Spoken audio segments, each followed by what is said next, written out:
Okay. Hey, it's AllDayLive from Seattle Northwest here. Cable TV, maybe 77, but this is a TV show broadcast in public access here in Seattle. And sorry for the echo. I'm WillPWilson. And we have a panel today kind of helping out because we've got the greatest honor today to be interviewing John-Lear and Stew-Webb, world-renowned investigative journalist, whistleblower, and John-Lear, who basically made the Art Bell George Norrie show what it is. That's late night coast to coast AM radio. And I've listened to John for many years. It's a great honor. He lists himself as a retired, I could call commercial pilot, but I could bring that up here, John-Lear, and also CIA, but I'm not going to get in, I don't know much about all that. But I do have in the background a website called TheLivingMoon.com. So I thought that'd be interesting for everyone to kind of get a chance now to get up to speed so that maybe we can hear about that, and I'm greatly honored. And John, I have your information up here, and it's Stu, I appreciate you also helping out tonight on this interview.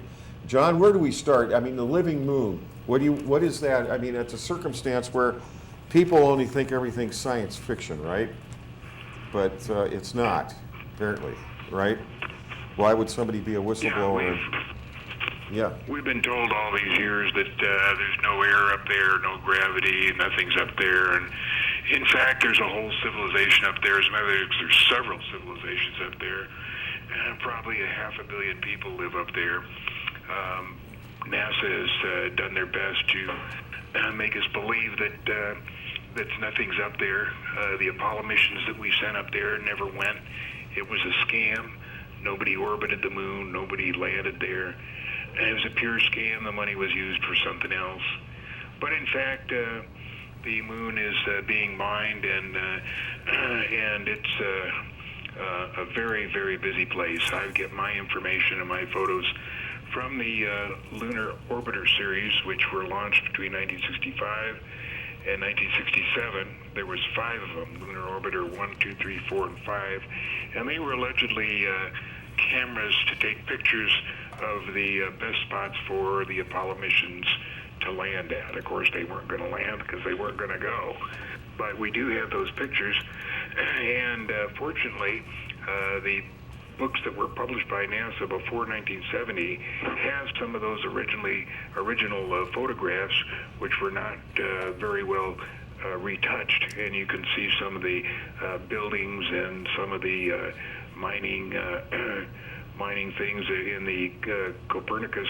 There's a beautiful picture of a bucket wheel excavator that's got to be about 300 feet high. It's an enormous piece of machinery. You can see these pictures on TheLivingMoon.com. But anyway, yeah, it's a busy place up there. Every time I look up there, it's really interesting to know how much is going up there, and that we have been sold these years to the fact that nothing is going up there. I went on up there. The fact is, the air atmosphere up there is equal to 18,000 feet down here. In other words, if you were climb a mountain at the 18,000 foot level, that's where the level would be on the moon. So that if you have to go visit, like Howard Menger did in 1956, you have to orbit and decompression for a week or so to get used to that 18,000 foot level of atmosphere. And then when you get to the moon, you can just breathe normally outside. As far as the gravity, it's 70% of that of Earth. We're told that it's 1/6 of Earth, but that's pure nonsense. Newton's gravitational theory is the gravitational force is independent of mass of the attracted body. There is no basis for Newton's assumption that the gravitational force is due to and is proportional to the quantity and density of matter.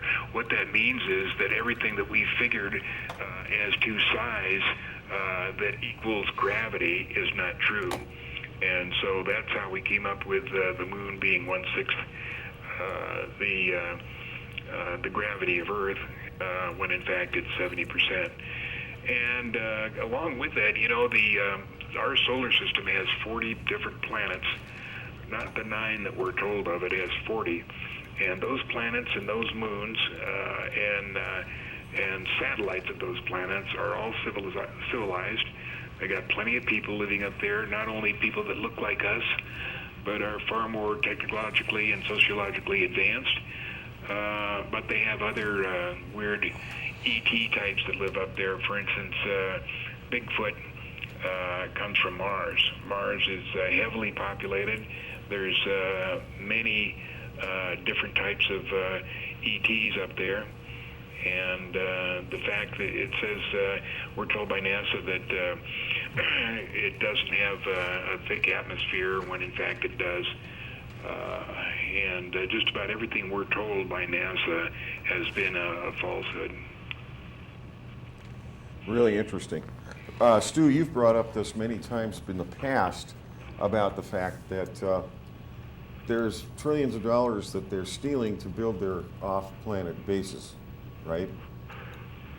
Well, they created, that I'm aware of, and I did the money trail on this, created $100 trillion with the artificial mortgages, and then they derivatized it to $5 trillion to use that for quote-unquote offshore, or off-planet, not offshore, excuse me, off-planet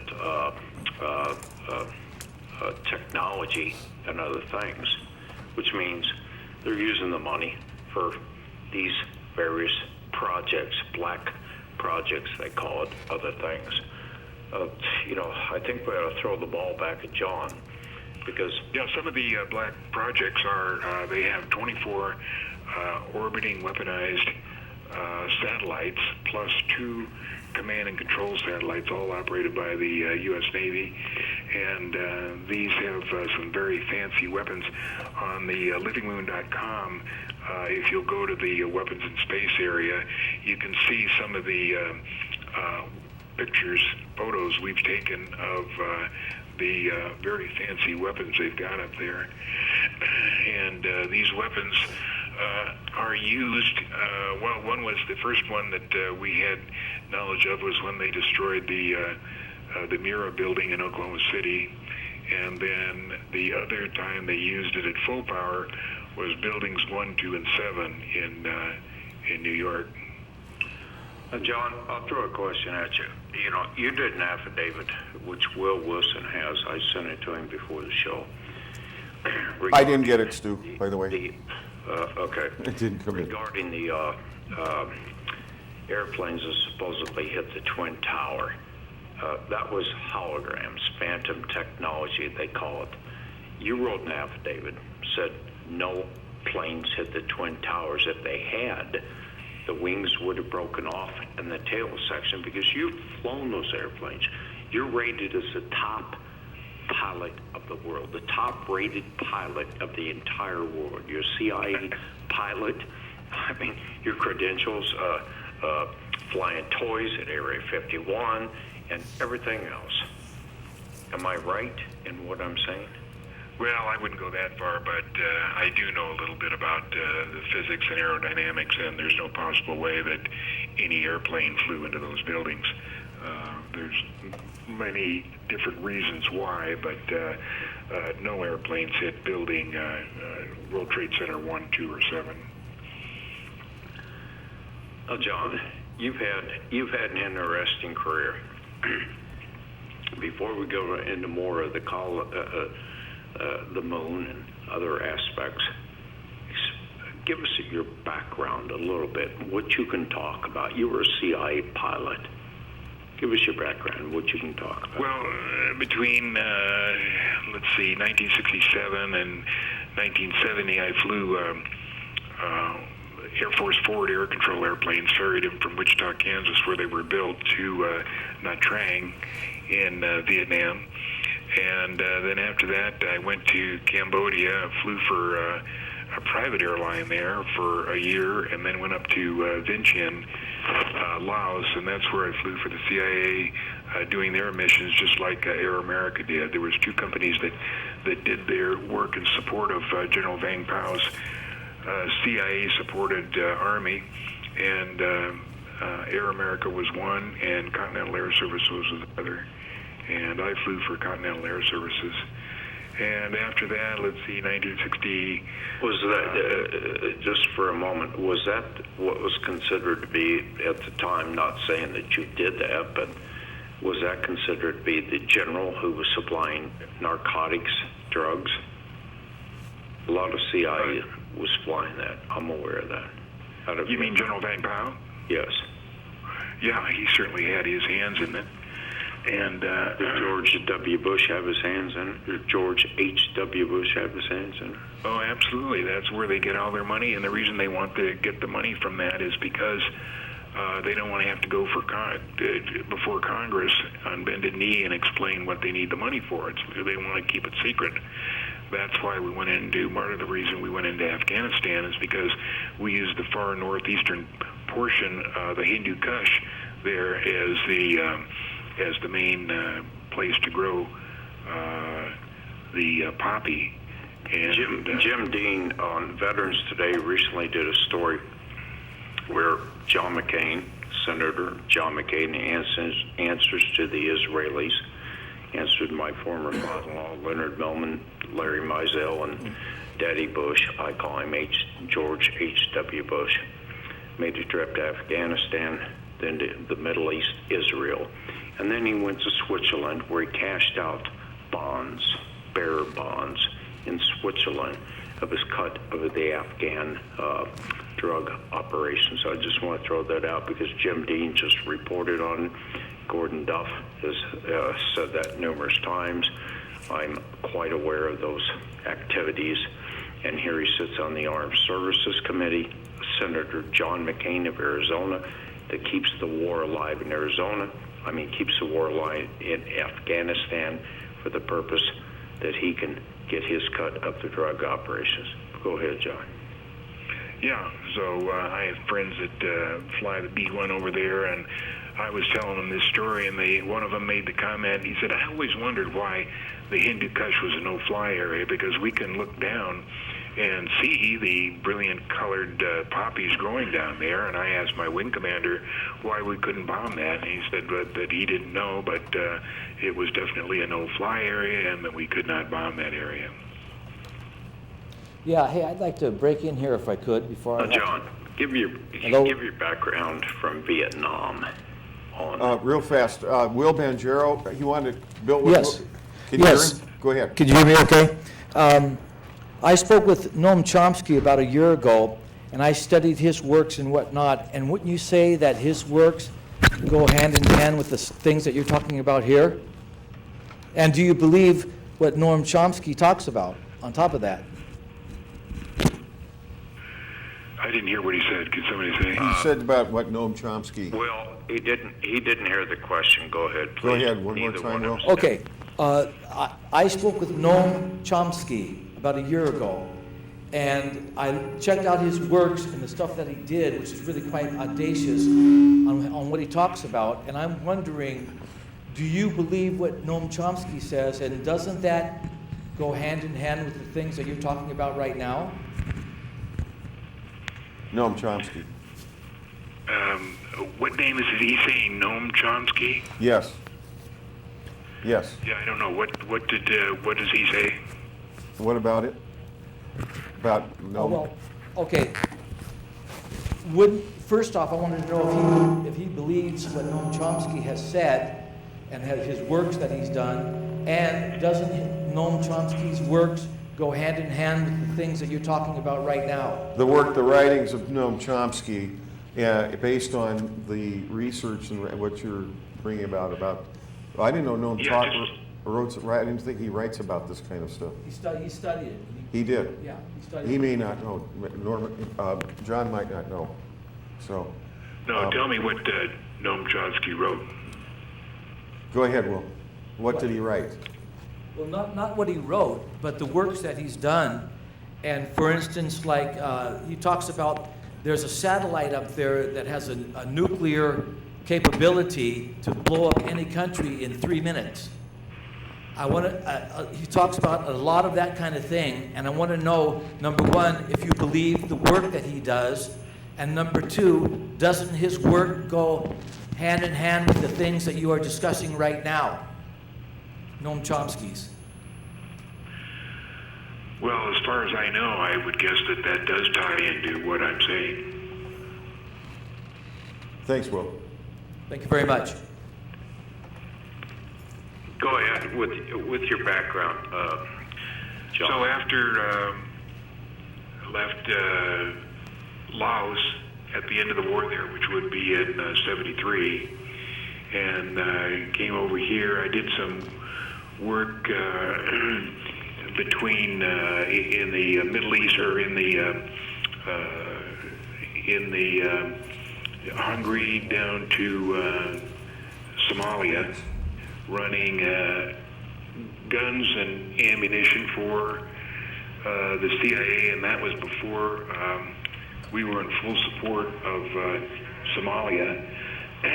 Somalia had kicked out the Russians because the Russians were supporting the Ethiopians, who were their arch enemy, and so they kicked out the Russians, and what we wanted was the deepwater port on the northern shore of the Red Sea, or the Gulf of Aden, which was a very strategic port. And so the way we got that was we went to Somalia and said we'd give them unlimited guns and ammunition support of their war against Ethiopia if we could occupy Berbera. So that's when all that started, and that was in 1977. And what I did was run the ammunition and all the weapons and stuff like that down to Somalia. From, it turns out, it was all centered in Hungary, Budapest. And then after that, I came back to Las Vegas, and when I was doing all that, I lived in Cairo, and it was a real tough on the family. And I promised my wife that after that 2-year. Another thing I did over there is the Camp David Accords were signed in 1978, and they provided that each country, Israel and Egypt, would fly into the other, provide airline service into the other country at least 4 times a week. Well, as far as Israel is concerned, nobody minded flying into Egypt, but you could not find an Egyptian who would fly into Israel. So a company was formed called Air Sinai, and we pretended to be Egyptians and did those 4 flights a week into Israel, and then we did other supplemental flights at that time. When my family was over there, and it was pretty tough living in Egypt at that time. So I promised my wife when we got back I'd get a regular airline job, which I did, and that was for American Transair, and I flew for them for about 5 or 6 years, and then I gravitated over into the freight business and flew for different freight companies until 2001 when I retired. Can you speak about your Saudi involvement as far as flying certain people? Refresh my memory. What are we talking about? The Saudi prince. Oh, no, I don't remember that one. Okay. That's a good answer. That's a good answer. Now, John, your father was, that I wasn't aware of until, I've known you. I've spent New Year's Eve or Christmas Eve a couple times in your home with Rodney Stitch and other things, and spur of the moment, seen you a few times and known you a number of years. Classify you as a friend.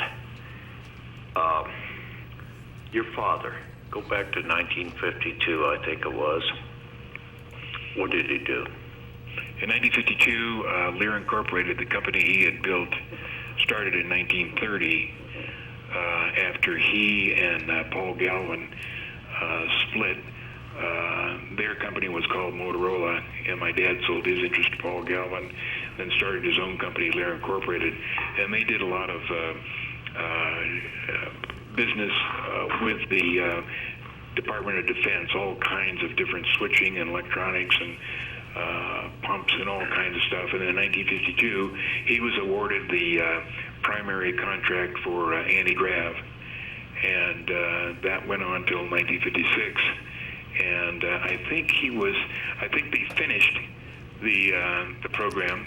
They didn't develop the anti-grav, but he personally was kicked out because he couldn't keep his mouth shut.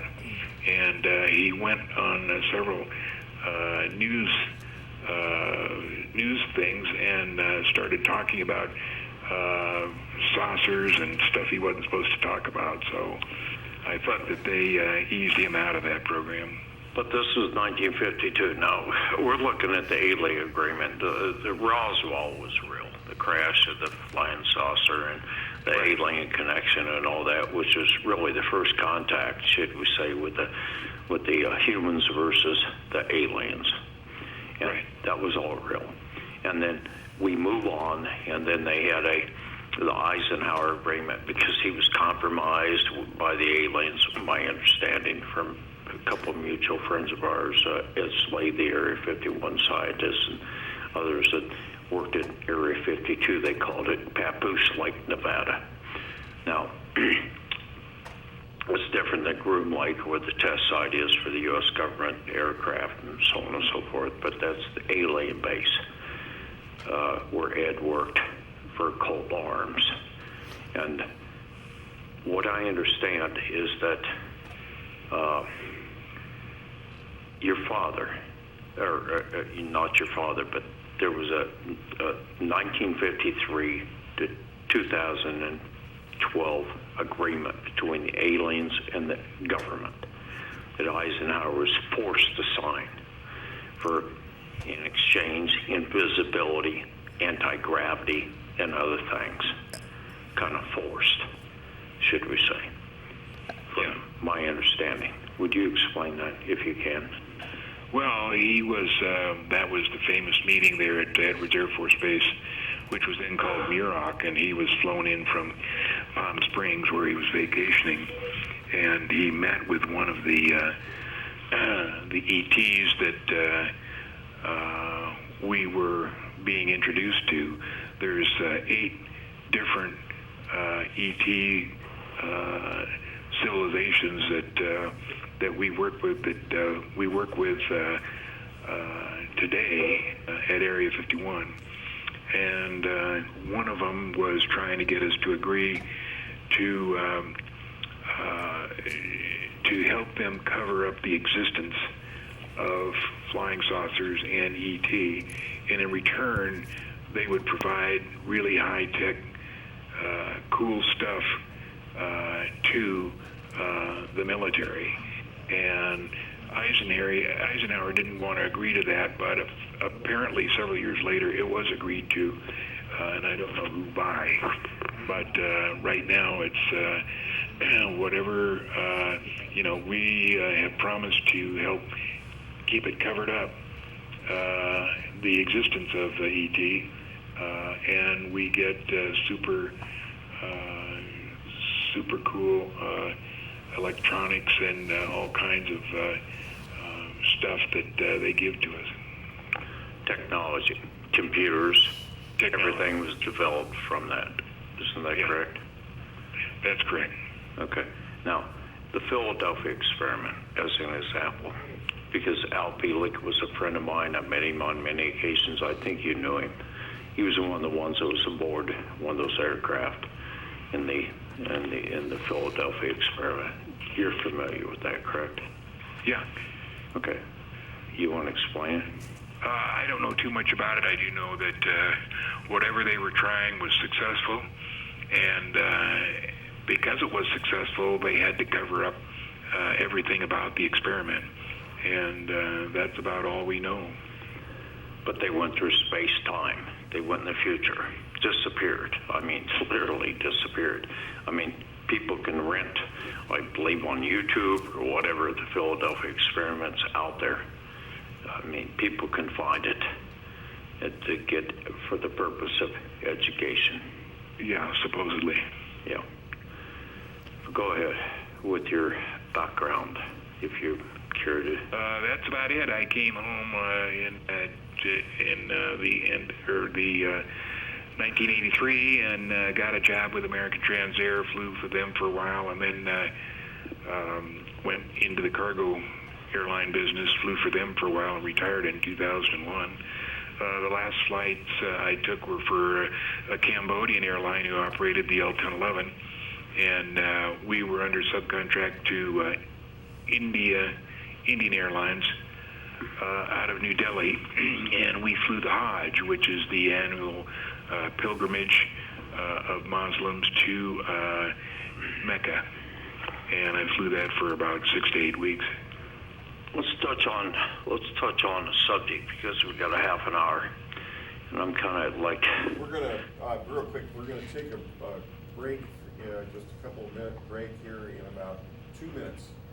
Okay. And we'll be right back. But John. hold on. We've got 2 more minutes.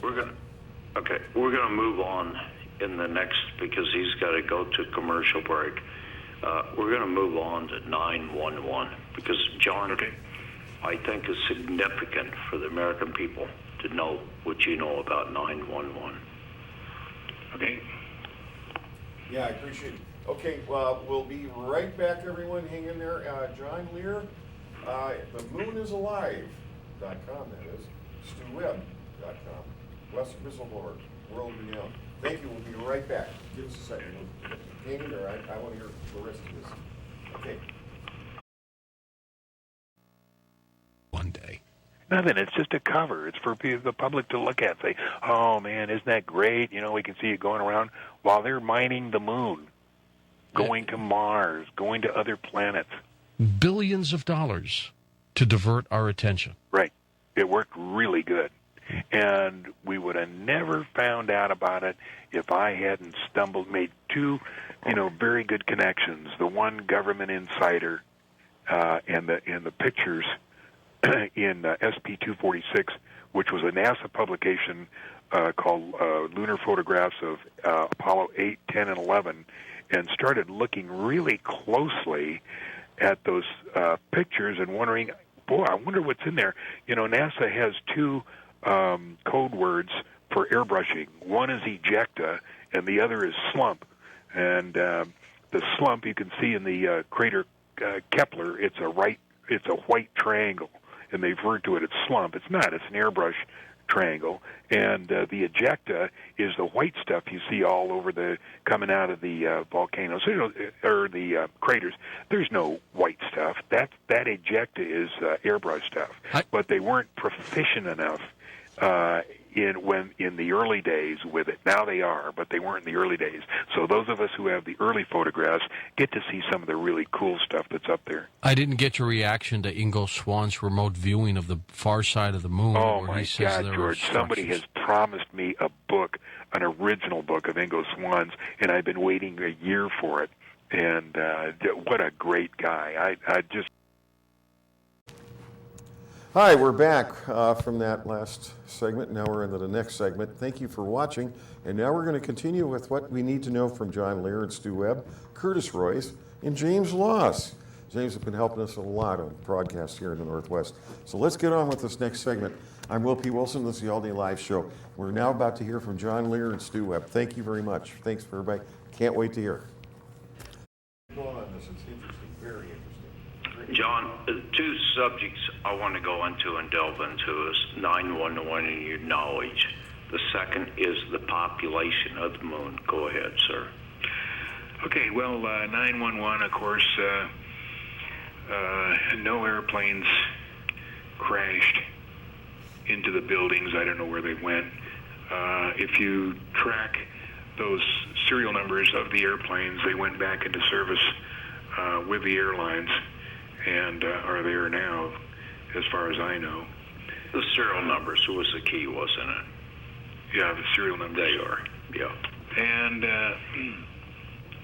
as far as Flight 93, which was the one that allegedly crashed in Shanksville, what happened was there was 3 buildings that were supposed to be destroyed by airliners crashing into or simulated crashing into them, and the third one was building number 7, Well, whatever it was they had to simulate that, whether it was a hologram or video technology, I don't know what it was, but whatever it was. I've heard it's called phantom technology. Phantom technology, it had failed to work, and they couldn't use it. So they had to figure out what to do with Flight 93. So they had 6 hours between 11 o'clock when it was supposed to crash and 5 o'clock when they let the press in down at Shanksville. They had that 6 hours to prepare that ditch and scatter up a few parts around and tell everybody that's where Flight 93 crashed. Of course, couldn't have possibly crashed there. Wasn't near enough parts. There wasn't any parts there. That whole thing was a scam. The movie was a scam. Flight 93, it was just really a poorly done thing, but that's all they had to do. And then comes 5 o'clock, and the building was already set to explode, and they said, well, between themselves, they said, well, what are we going to do? And is the public going to ask questions about what made it explode? And the general consensus, no, they're too dumb. They won't ask. And so they went ahead and destroyed building number 7. And sure enough, nobody really asked about why it exploded. Well, not only did no airplanes hit it, but I'm aware that a nuclear device was set off on the 80th floor. That comes from U.S. intelligence. I'm also aware of E-Systems, Dallas, Texas, Area 51, parked out there, what they call the death ray. Not anti-gravity or anti-whatever that so many people like a Dr. Judy Woods pushes or others push. She's only half right in her book because, and the other half is bogus, disinformation. But they hit it with the death ray, and they bounce it. We got Star Wars. Reagan's Star Wars is very, very accurate. I mean, toys that the government has. But I've been told by many people in top intelligence agencies. I mean, John, I know you, and I know many other people that are outspoken. I know people that have never come to the forefront like you have, that have given me the information. But basically, bottom line is, George Herbert Walker Bush, Dick Cheney, George W. Bush, Leonard Millman, Larry Mizell, Bibi Netanyahu, the Israelis, the shadow government, the secret shadow government inside the United States government were all involved. Is that not correct? Yeah, but there was no nuclear weapon of any type used on 9/11. Well, okay, go ahead. I will.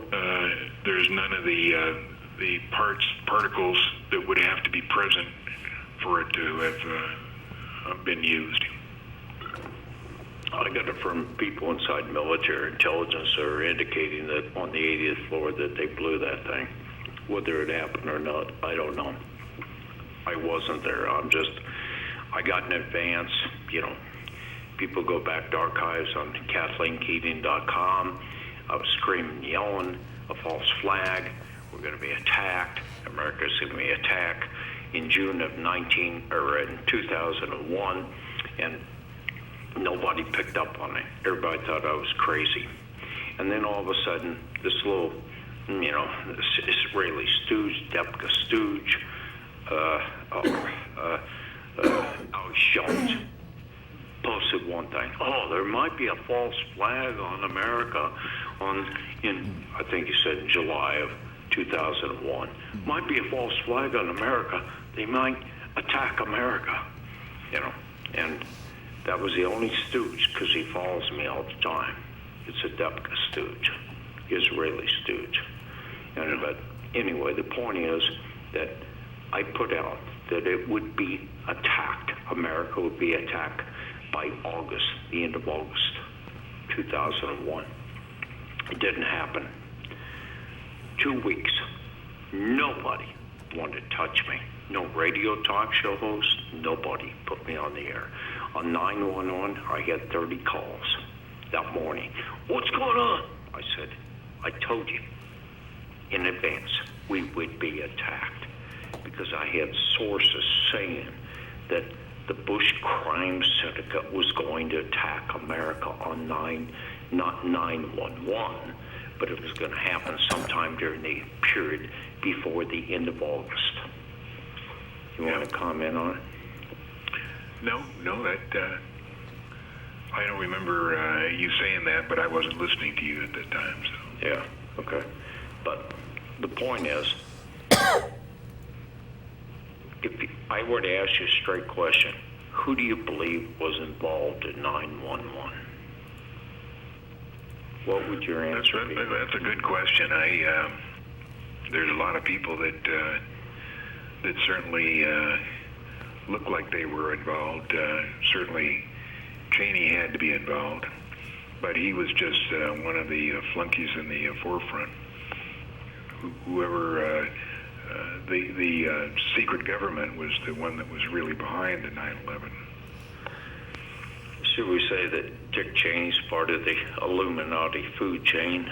Would that be a correct statement to make? Yeah.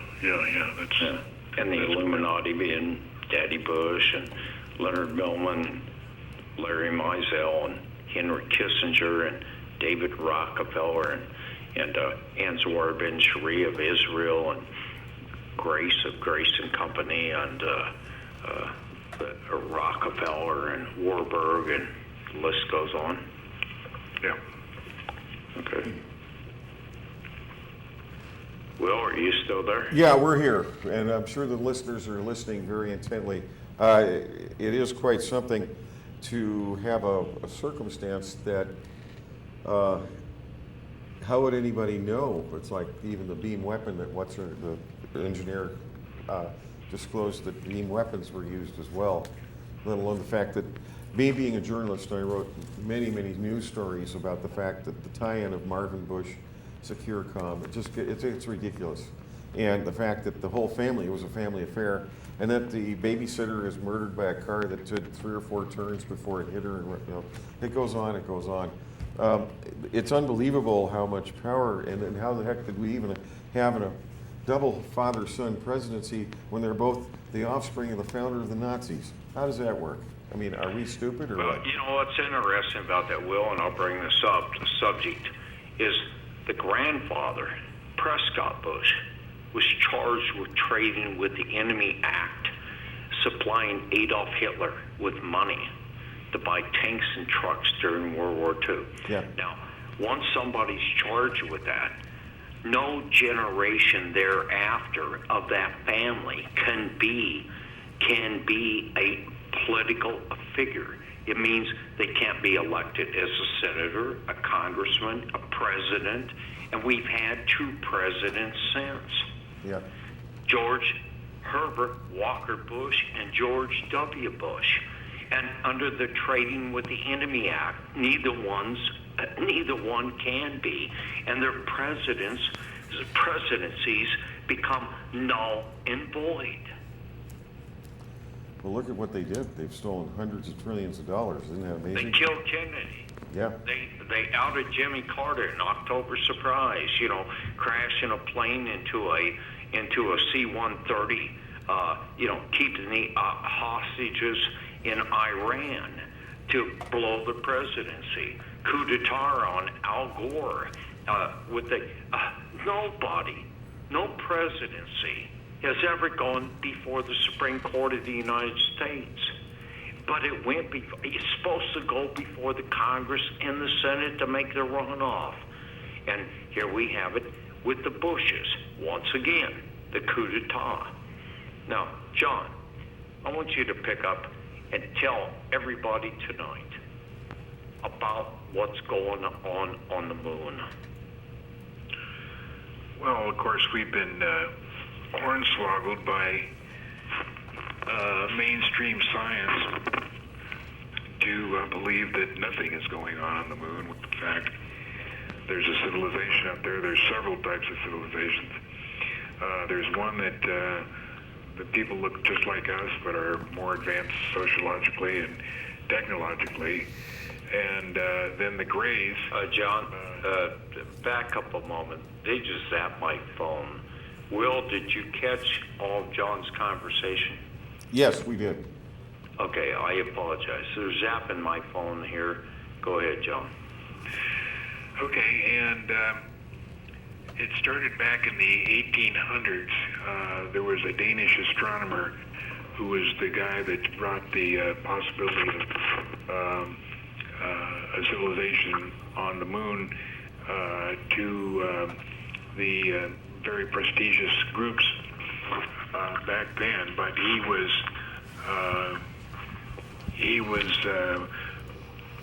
countered and put to an end by the guy who was head of the Naval Observatory, and I'm trying to remember his name, and it was never brought up again.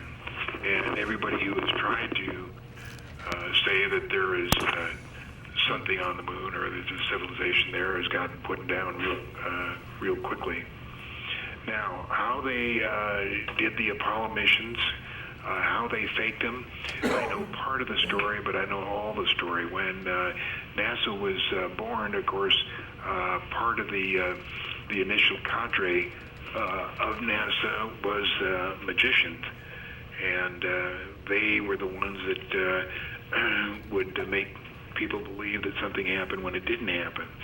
And we were led to believe that the Saturn V rocket was operational and took our people to the moon when it was, in fact, it wasn't operational.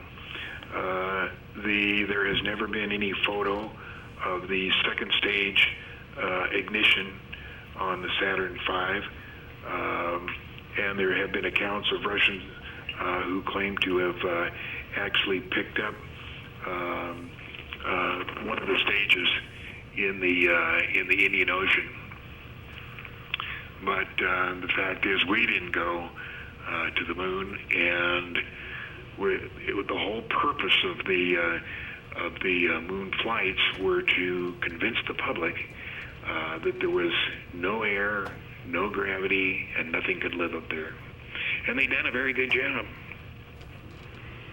Oh, John, why did they do that? What's the population up there now, and what is the project that they have on the moon now? Well, of course, the purpose of that is knowledge is power. I don't know what the reason is. I know that we're not supposed to know that under any circumstances. So there should be some interesting things come about here. But as far as what was the other question? What is the population on the moon, and what are they doing on the moon now? Oh, I estimate the population of the moon being maybe less than 500 million. That's 500 million. And that's based on the photos I have of the different mining operations and the different towns and cities and operations they got. And like I say, I use my sources as the orbiter photographs, orbiters 1 through 5 that were launched in 1965, 66, and 67, allegedly to find a spot for the Apollo missions to land. But they did make some very good high-resolution photos in which you could see a number of cities, all kinds of stuff up there. Now, what they've done is everything that was constructed on the moon was built so that looking at it from Earth, you wouldn't think that there was anything there. The construction is always a little off skew. It's a little. It's supposed to look like craters. It's very interesting how they did it. But the fact is, there's a lot of people up there. John, you remember, what was it, 4 or 5 years ago, over national TV, they said, oh, we shot a rocket at the moon. And it was live, and it was on all the national channels in early morning. And what I gathered and heard later was it happened 6 weeks before that they shot this rocket, a nuke, at the moon. Oh, we're going to shoot a rocket at the moon, and we're going to chase it with a satellite to determine its minerals on the moon. Do you remember that cover story? Yeah, we're always getting... Explain that, please. We're always getting late information. For instance, the Titanic was found 3 years before the Navy and Ballard told us about it. And the Navy had 3 years to go through it and check all the stuff that they wanted to check before they let the public find out about it. So we're not, there's no way that we see any of the current stuff. But they had all this big to-do, all with the news media. We just shot a rocket at the moon, and there's a satellite chasing it. It just plunged into the moon, and the satellite just dropped into the moon behind it on the south end of the moon to determine whatever. And nobody saw it. Nobody saw it. But it's 6 weeks before, I understand it happened. The question is, why did they do that? Why is the moon out of its orbit now? Do you know that? No. You're saying it's out of its orbit? I've heard, if you look in the sky, seriously, since I've heard from sources without speaking it, because, John, you've been a great source over the years, and other people, and what I've seen is the moon is out of its orbit. It comes up and chases the sun down. We don't have the moonlight we used to have. Well, allow me to make a comment on that. The moon has been moved out of its orbit as a result of it. And we don't have the moonlight we used to have. The moon comes up, and some have explained to me that it's because the Earth's tilting at a 45-degree angle, that the moon will come up the southeast, then in the east, and then the northeast, and all the other things. But I've watched this moon since it happened 5-6 years ago. It's almost like the moon's chasing the sun behind. We don't have the moonlight that we used to have. And the word that I got on this is they blew a nuke on the south end of the moon to throw it out of its orbit. Are you aware of any of that? No, nobody would be able to do that. The people who live on the moon would not allow any nuclear weapons to be set off, and we don't have one that big anyway. And that sounds like I followed the moon too, and it's in its This came from an NSA source. It's never moved out of orbit. Okay. I'm just asking the That's question. an opinion. That's my opinion. Okay. I was just trying to understand, kind of like on the air, why the moon is chasing the sun down rather than given, say, 10 years ago its normal light and other things. But with that said, go on and explain, why are they, what is the involvement with the other planets and all the humans? And are they snatching humans on the planet, or these volunteers to go up to these other planets? No, those the humans are made by the ETs. The ETs made us a strand of humans, and there's strands of other kinds of beings. The reason all of this is a secret, the reason saucers are a secret, the reason ETs are a secret, is because we're just a product In a of galactic the aliens. war. We're being grown and harvested. When we're born, we're given a soul, and that soul is with us forever and ever and ever. The universe is infinite. There is no end. There was no beginning.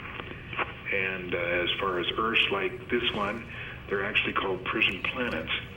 And there's 1,000,000 times 1,000,000 Earths identical to this Earth that we're on. And the people that have, both you and I have been lived many other lifetimes.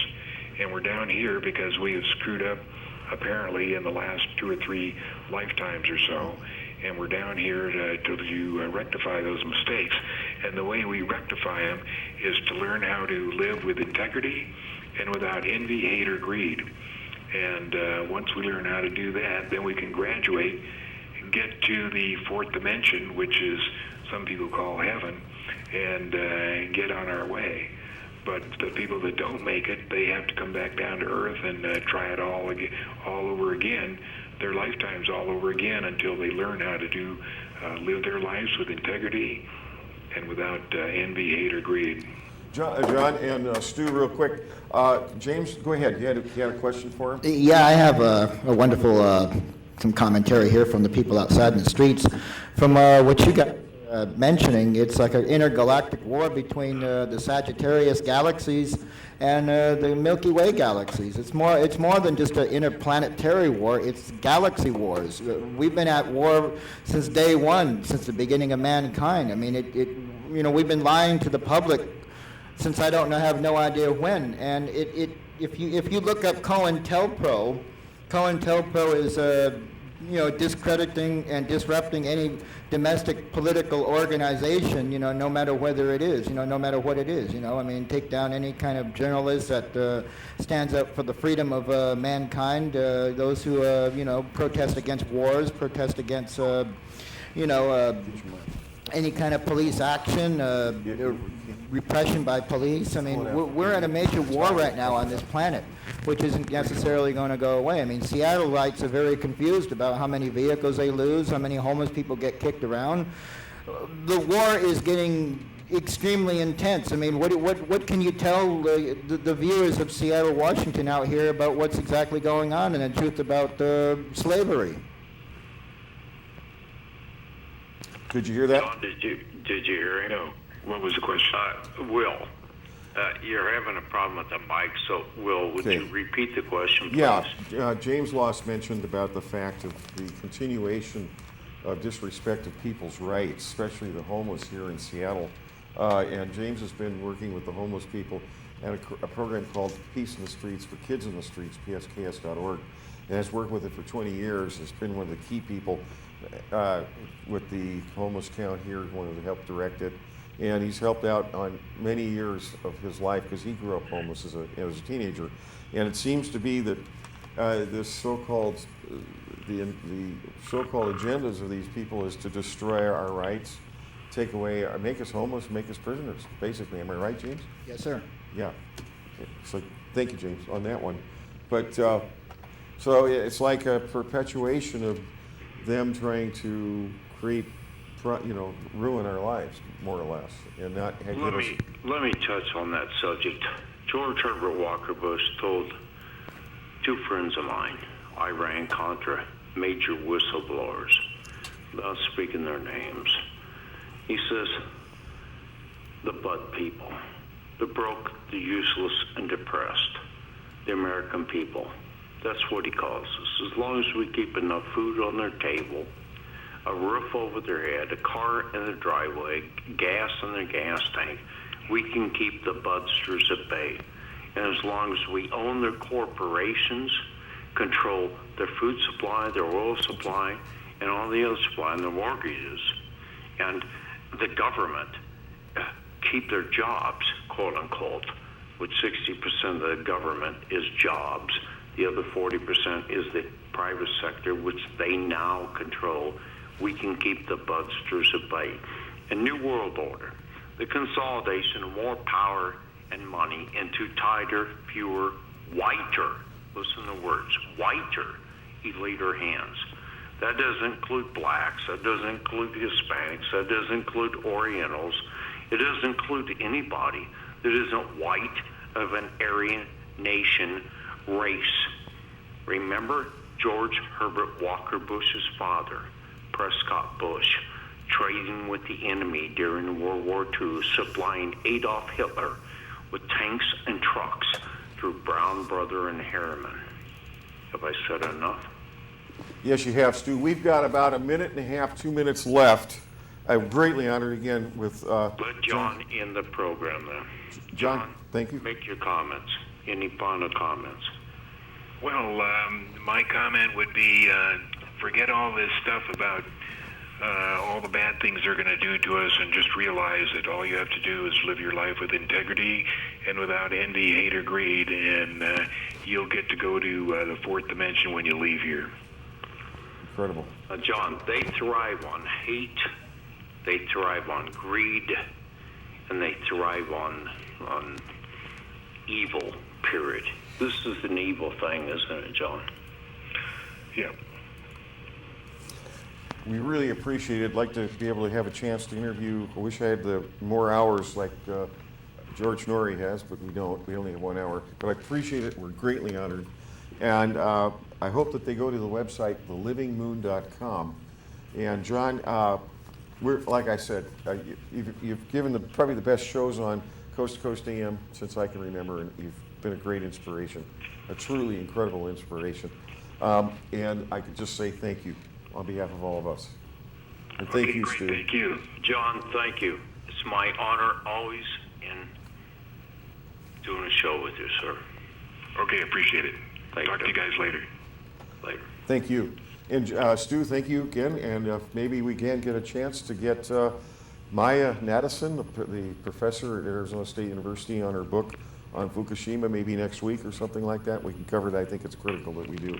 And we're greatly honored again for you doing what you're doing to bring us some of the top people in the world to help get us informed. Stu, thank you. I appreciate Thank it. you. All right, everyone. Good night, Stu. Thank you, everyone. Thank you for watching All Day Live. I appreciate it. Get back to me at willpwilson@gmail.com.